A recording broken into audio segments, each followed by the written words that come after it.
lighting and an ambience like a reference library.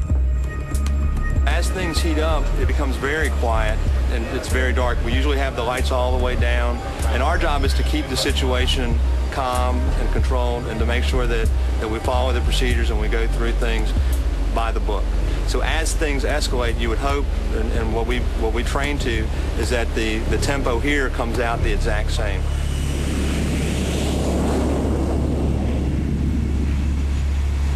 A carrier's main shield is her planes, which can bring their armaments to bear on attackers. The second line of defense, batteries of Sea Sparrow missiles. Nimitz-class carriers have 3 Sea Sparrow batteries, 2 aft and 1 forward.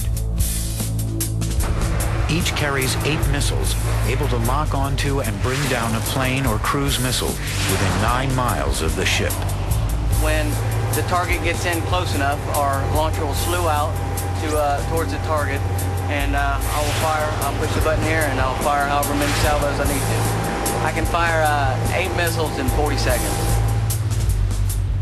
If, during an enemy assault, all else fails, the crew can deploy an update of a 19th century weapon, Gatling guns.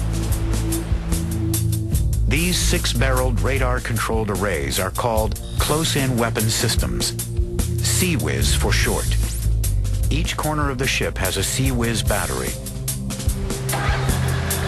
Cannoneers can focus bursts of 20mm fire at the rate of 3,000 rounds per minute, literally filling a selected patch of sky with metal and high explosive. CWIS is a close-in weapon system. That's what it stands for. It is our last line of defense. When there is an incoming target, it's coming in, it's going to pick up the closest point of approach. Now, on a missile, it's going to be the front part of it. Well, the idea behind CWIS is to take the warhead out. If you take the warhead out, you don't have to worry about it blowing up. The gun is going to slew back and forth to the closest point, and it's going to start eating it up from the front back. As many rounds as it can. It's going to put as many rounds on that middle target as it can. The single biggest commodity on board George Washington is JP-5 aviation fuel. The carrier hauls 2.4 million gallons of the stuff, stored in tanks below the waterline. The highly volatile fuel sees double duty as ballast, literally keeping the carrier on an even keel. Warplanes can burn 20 gallons of fuel in a single second.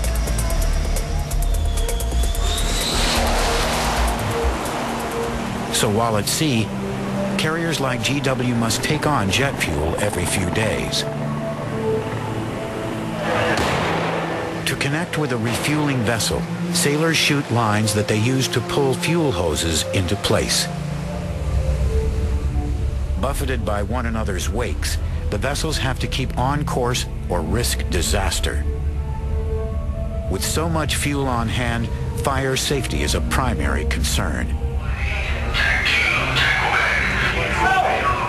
Throughout the deployment, the carrier's crew trains to fight fires. Right now the firefighting team is getting all the gear they need, getting manned and ready to go ahead up to the space and enter the space to fight the fire. Let's go! I need smoke picking up! Let's go! Get up there right now! Damage control teams drill under conditions as close to the real thing as possible, with artificial smoke billowing and alarms sounding.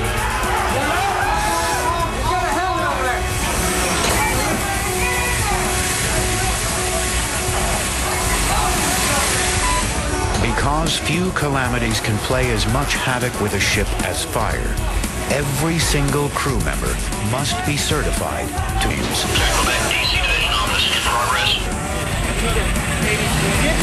Exercises like this one keep emergency response skills crisp.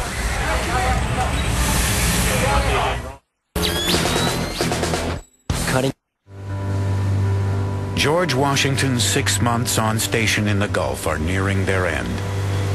Another carrier strike group will join the fray. We've been out here for 5.5 months on station every day and turning and heading towards home. We are going to be so happy to be heading home to see our families. But even though George Washington is leaving the war zone, pressure remains intense. The call to arms could come anytime, anywhere. So flight training continues unabated.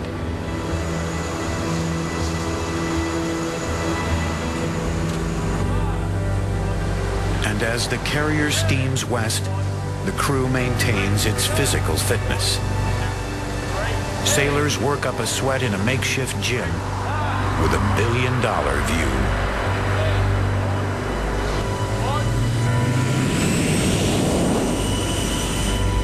With Norfolk a day sailing away, the air wing takes to the sky, headed for their land base. These aviators will be the first members of George Washington's crew to reunite with their loved ones.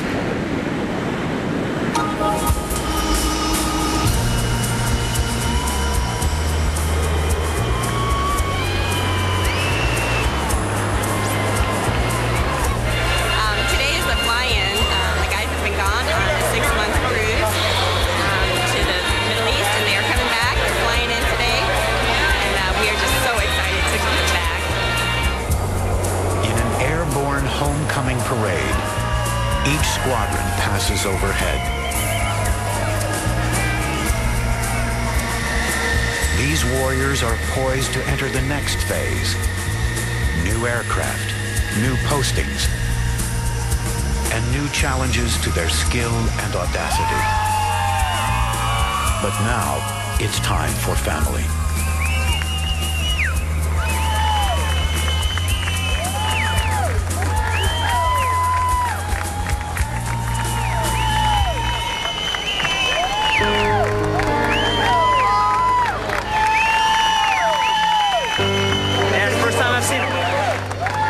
First time you see one of your kids is pretty unforgettable.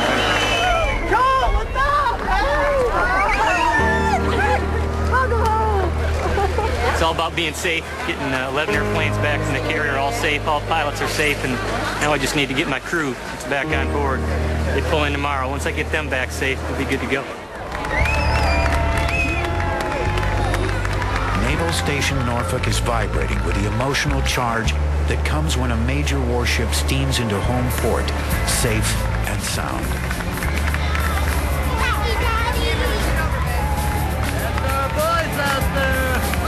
Today is special because the George Washington is coming in, and all these sailors are getting off, and they've been out to sea for 6 months. It's a heartfelt scene, overshadowed by a harsh truth. Today's kind of a bittersweet. You know, we had such a great deployment, but yet today's special because we get to come home to our loved ones. I get to hug my wife for the first time, but there's a lot of uncertainty about when we're going to go back out to sea. Beneath the buzz of relief and joy lies the knowledge that at any moment, George Washington and her crew could be summoned back into peril in the air and on the sea.